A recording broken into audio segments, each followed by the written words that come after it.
Om. the so-called barbarous words. And then it goes on, O existent forever and ever, meaning thou who exists forever and ever. O existent forever and unto eternity. You are what you are what you are. The affirmation of authentic being. You know, even the Old Testament deity at one point when cornered sort of and asked, well, you know, who are you? He says, I am who is. I am who I am. You know, which is the one interpretation of the tetragrammaton of Yod He Vav He. So you are what you are what you are. Having myself become acquainted with your being, I have now mingled myself with your unchanging being.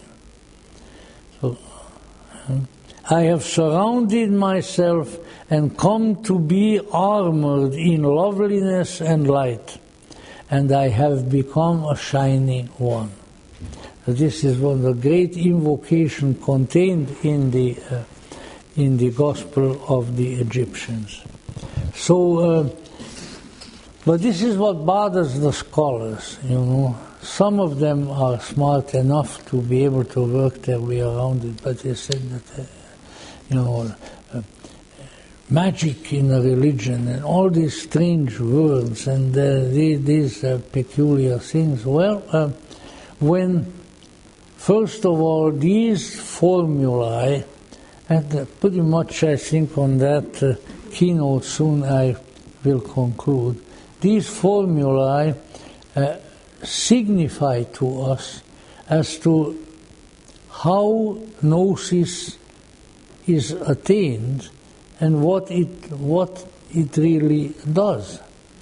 If you think that you are going to attain to these high and mysterious and wonderful and beautiful and transformative spiritual regions, you are not going to attain to them by thinking about them.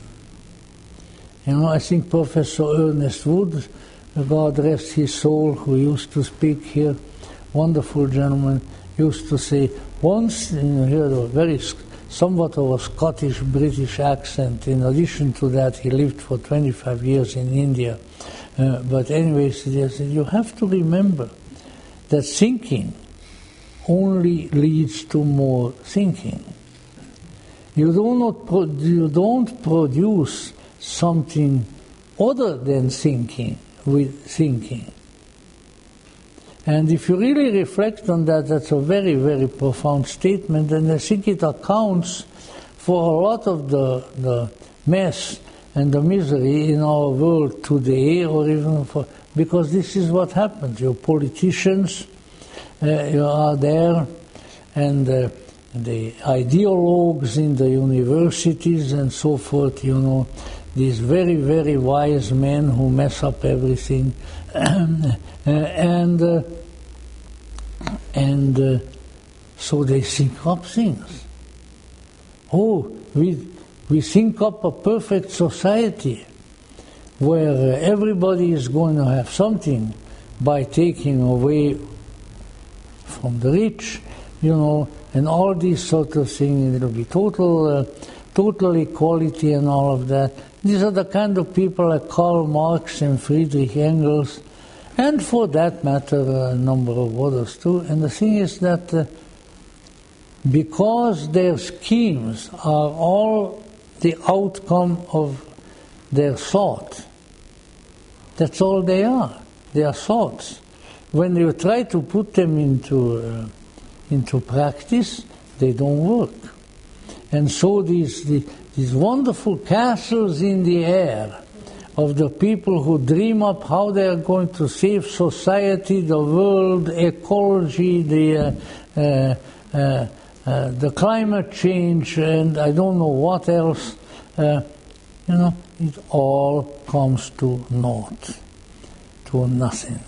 So just when you hear these grandiloquent statements and promises and, you know, great big great big hootings and hollerings on the radio or on the television.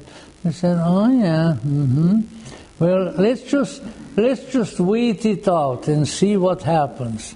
See how your great ideas are going to work 20 years from now, 30 years from now. Of course, most of us, after a certain point, we don't live that long. We'll find out, and to the extent that we are there to find out, we find out that things not only have not gotten better, but that they have gotten worse. Because that is the way the thinking function works. It's all right to figure out some things here, technologies, some medicines, one thing or the other, but when they get beyond that, when they're sort of reaching into the deeper realm, they are bound to fail. They are bound to fail. And that is why there has to be something more than thinking. Of course, there also has to be something, and that's easier maybe for us to, something beyond emoting. You know, if our approach to the divine is just all sort of holy roller fashion, hey, Jesus, yeah, you know, things like that, where, you know, maybe you had an exciting time while it was going on. Maybe you got some goosebumps up and down your body, or something. Okay, you know, what the heck? People make themselves feel good by one means or the other. But again, you know, it doesn't go beyond itself. Emotion doesn't go beyond itself. That's the trouble why so many people, you know, they are very emotional. Oh, they love you, they'll do anything for you. But the first time you step on their toe with something, they hate you and they do things to you in an unpleasant manner. Because emotion doesn't last. It's like the water. It is an unstable element. That's why we need something else. And that something else is what the Gospel of the Egyptians and the other so-called Sethian writings says. Reach for the highest. Keep at it. Keep praying. Try to find the teachers. Try to find the adepts of the Gnosis. Try to learn. Try to do what needs to be done so that you will reach into these other realms. It can be done. They have done it. Why couldn't you do it? Well, mainly because you have too many obstacles in the way and because we are all wrong-headed. We think we read a few books and we're going to be enlightened. You read a few books, that's what happened. You read a few books. Well, okay, I read more than a few books. You should see the mountains, the Himalayas in my living room of books. But you know, that's okay, and there's some interesting, stimulating things in there. But the important thing is that you don't get anywhere by merely thinking. Well, they say, all right, then what is required? What is required is a change of consciousness inside of us, a change of gears pushed over. And with that, then, all of a sudden, you are in a different world, you are in a different reality, and there you are moving into the reality that is the proper concern and the proper field of the Gnostic, because the Gnostic, all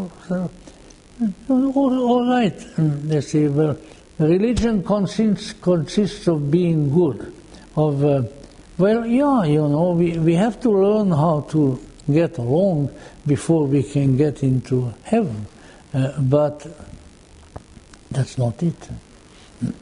There has to be a change. A consciousness which now is able to relate to and function in the imperishable realm. And these people apparently had it.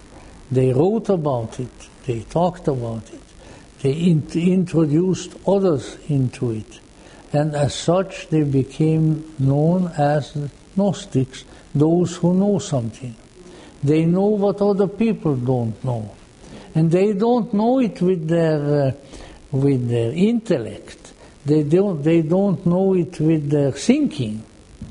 But they know it with a higher source of cognition, which is beyond thinking, beyond feeling, and certainly beyond the physical.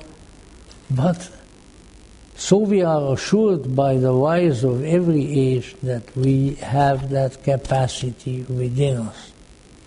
And in order to stimulate that and call people's attention to it, that these old folk wrote these scriptures, wrote these gospels. Remember who you are. You're not just a body walking around. You're not just a talking head and a thinking head. You are something else. You have the capacity for the vision and for the union with that which is your own greater self and the greater self of the world. An eternal message that is as true now as it was true in the first or in the second century. But just like then, so now also, very few who pursue it, very few who really take it seriously, and they chase after other things instead. But it is there. It is possible. It has been done. It can be done. And if you have even touched that realm lightly, even if you been there just a little bit, I assure you that you will never forget it, and you will say, yes, I have been there and I want to be there again. And with me, others can there, because there is an ineffable greatness, there is a greater world, there is a greater reality, there is a greater joy and a greater beauty and a greater goodness. And that's where I want to be. And with the help of the higher power and the higher powers in this case, assuredly I shall be there. We shall be there. We will be there. We will be there. We will be there. So thank you very much.